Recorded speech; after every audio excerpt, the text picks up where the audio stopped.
Mi nombre es Santiago Pogota, mi código es 6416288 y a continuación les vamos a explicar el caso de la huida de Aida Merlano. Mi nombre es Juan Sebastián Pulido Chía. El día de hoy les voy a hablar sobre el caso de Aida Merlano, su fuga y su captura, y la llamamos una fuga de película. En primer lugar, para escoger el tema, nos basamos en tres variables. Uno, que fuese actual, que en este momento estuviera ocurriendo en la actualidad coyuntural de la sociedad en ese momento. Segundo, que tuviera un fuerte impacto en la sociedad, y pues claramente se está hablando de una serie de acciones y dinámicas de instituciones gubernamentales, de altos gobernantes de Colombia y pues de una ex senadora que estaba en la cárcel. El segundo, que fuese un caso de interés, que para la sociedad este tema fuese de interés, que tuvieran dudas, que tuvieran preguntas y así. En segundo lugar, lo que hicimos fue analizar la relación de fuerzas que había. Entonces tomamos un concepto de Gramsci que dice un momento sucesivo de la relación en las que las fuerzas políticas, es decir, la valoración del grado de homogeneidad, autoconciencia y organización alcanzado por los diferentes grupos sociales. Entonces, ¿en qué momento estas instituciones, cada persona que está involucrada en este caso y pues diferentes sectores de la sociedad en ese momento comienzan a unirse pues para comenzar a analizar, para ver cómo fueron las dinámicas en ese momento, de cómo fue que ocurrió el acontecimiento? Siguiendo con eso, para las prácticas sociales e institucionales pusimos tres temas primordiales, que era la corrupción, las instituciones débiles y el poder político. Y cómo estas tres prácticas sociales llevan o tienen relación para el fin del acontecimiento que fue la fuga de Aida Merlano, y cómo estas instituciones, cómo este nivel de corrupción y cómo estas dinámicas sociales e institucionales fueron las que fueron aptas para poder desarrollar esta fuga. Siguiendo con esto, el poder político lo analizamos. Lo que quisimos hacer fue un movimiento jerárquico de cómo fueron estas dinámicas del poder para poder llegar a la última acción, que era la fuga, y pues la fuga sin testigos,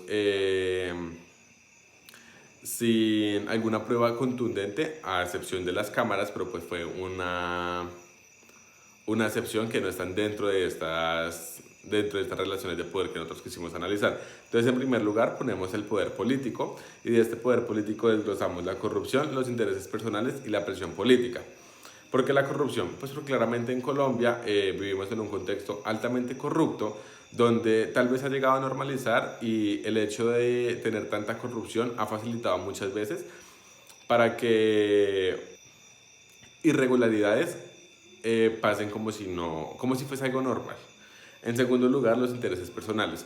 Entonces, lo que quisimos mostrar era cómo los intereses personales priman por encima de intereses institucionales, de intereses políticos y de intereses del mismo gobierno, y cómo este mismo poder político puede llegar a las personas a tener más poder que algunas instituciones. Y en tercer lugar, la presión política. Entonces, está bien relacionado con los intereses personales. Al tener un poder político y unos intereses personales, pues es donde hacemos el switch y decimos, bueno, la persona tiene un interés personal y además de eso tiene un poder y tiene una presión política que puede ejercer sobre algunas otras personas, y en esa forma su interés personal pues se puede desarrollar. Y ya después de estas tres sacamos instituciones estatales y personas naturales. ¿Por qué tomamos estas dos? Primero, en instituciones estatales, haciendo énfasis más en el IMPEC, y cómo esta institución estatal es cómplice, ayuda y facilita este tipo de acciones corruptas en la sociedad. Y también personas naturales, que son las personas que están debajo de las personas que ya hemos nombrado, que son las que tienen intereses personales, pero también poder político, y cómo ellas son presionadas para poder ejercer esas acciones. Bueno, siguiendo con esto, en la presencia o ocultamiento de las contradicciones, en primer lugar tenemos el Centro Médico de la Sabana.